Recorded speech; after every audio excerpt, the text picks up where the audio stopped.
සුපුරුදු පරිදි මම ඩොක්ටර් තාරිකා පතිරත්න අද ඔබ හමුවට එන්නේ බොහෝ අය අහන දෙයක් තමයි අපේ මැසේජ් හරහා කමෙන්ට්ස් හරහා මේ ලිංගික රෝග සඳහා ආයුර්වේද ප්‍රතිකාර ඇත්තටම තියෙනවද? මේ කියන්නේ ඇත්තක්ද? මේ පෝස්ට් වලින් පළ කරන දේ ඇත්තක්ද?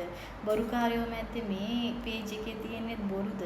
ඉතින් මේ දේවල් එක්ක මට හිතුණා ඔබට යම් දැනුවත් කිරීමක් කරත් හොඳයි කියලා.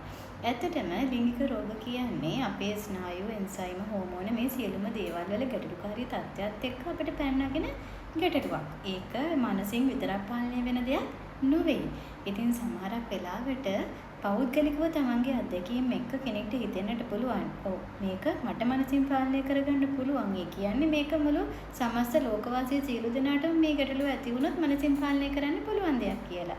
නමුත් බහුතරයක් රෝගීන් මෙතෙන්ට එන්නේ මේ කමෙන්ට්ස් ඔක්කොම අධ්‍යයනය කරලා මේව තමන්ට පුළුවන් ද කියලා අත්හදා බලලා. ඉතින් මෙතන ඉඳගන්න ගොඩක් අයගේ තියෙන එකම ගැටලුව තමයි ડોක්ටර්ගේ පේජ් එකේ තියෙන කමෙන්ට්ස් අපි බැලුවා ඒවා කරන්න උත්සාහ කළා. නමුත් අපිට ඒක කරගන්න බැහැනේ.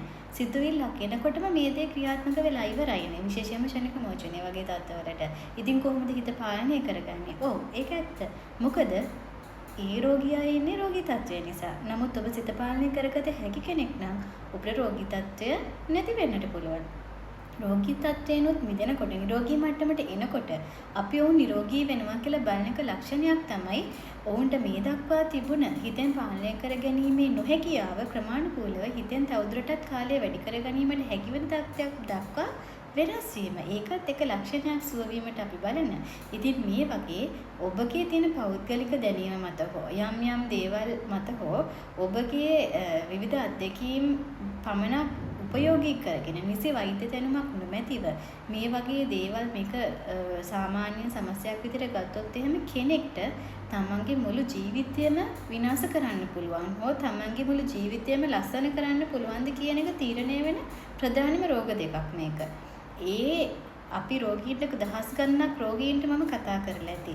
මේ කතා කරලා තියෙන රෝගීන් අතුරෙන් මේ කතා කරනකොට දකින දෙයක් තමයි රෝගීන් සමග කතා බහ කරනකොට අහින දෙයක් තමයි මේ රෝගීන් මේ දේවල් වලින් කොයි තරම් පීඩාවට පත් වෙනවද. නමුත් ඒ පීඩාවට සහනයක් ගන්න එකක් වෛද්‍යවරයෙක් හමු වීමට ඇති අකමැත්ත, එකක් ලැජ්ජාව, බිය, සැකය, මේ ඇත්තටම මේක හොද කරන්න පුළුවන්ද බැයිද කියන සැකය, එක්ක ආර්ථික අපහසුතාව, මේ හැම දෙයක්ම එක්ක මේවට ප්‍රතිකාර ගන්න උණුහිම්බිරිස්සාවකට වගේ යන ප්‍රමාණය අඩු වෙලා තියෙනවා. නමුත් අමතක කරන්න එපා උණුහිම්බිරිස්සාවකට වඩා මේ රෝගේ ඊටම සුලභයි.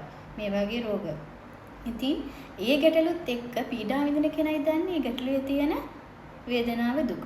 එතකොට ඔබ පොදුවේ ඔබගේ තියෙන යම්කිසි අත්දැකීමක් නිසා හෝ මේවට මෙහිමයි ප්‍රතිකාර නැහැ.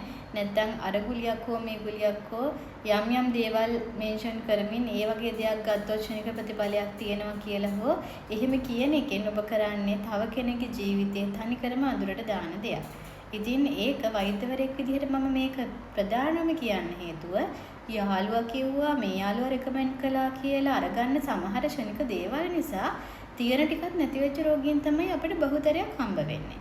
ඉතින් ඒකෙන් වෙන්නේ රෝගියාව ප්‍රතිකාර කරන්න යන කාල සීමාව වැඩි වෙන එක, රෝගියාගේ තීව්‍රතාවය රෝගිය වැඩි වෙලා අපිට ලැබෙන එක, තව ටිකක් රෝගියාට මේ වෙනුවෙන් දරන්න වෙන බරපැන පවා වැඩි වෙන එක. ඉතින් ඒ නිසා කරුණාවෙන් සලකන්න ඔබට ඒ රෝගිය ගැන තියෙන අත්දැකීම් ඔබ පොදුවේ බෙදා ගත්තට ඒක බෙදා ගන්න කිසිම ගැටලුවක් නැහැ. නමුත් ඒක මගේ පෞද්ගලික අත්දැකීම් පමණයි කියන එක මිස මේක වෛද්‍යවරයෙක් වගේ එළියට මෙහෙමයි වෙන්නේ කියන එක කියන්නට උත්සාහ කරන්න එපා. ඒකෙන් තව කෙනෙකුගේ ජීවිතේ ලස්සනට සුව වෙමින් පවතින කෙනෙක් පවා සුව නොවි ඒක මග හරින්නට කාරණයක් වෙන්නට පුළුවන්.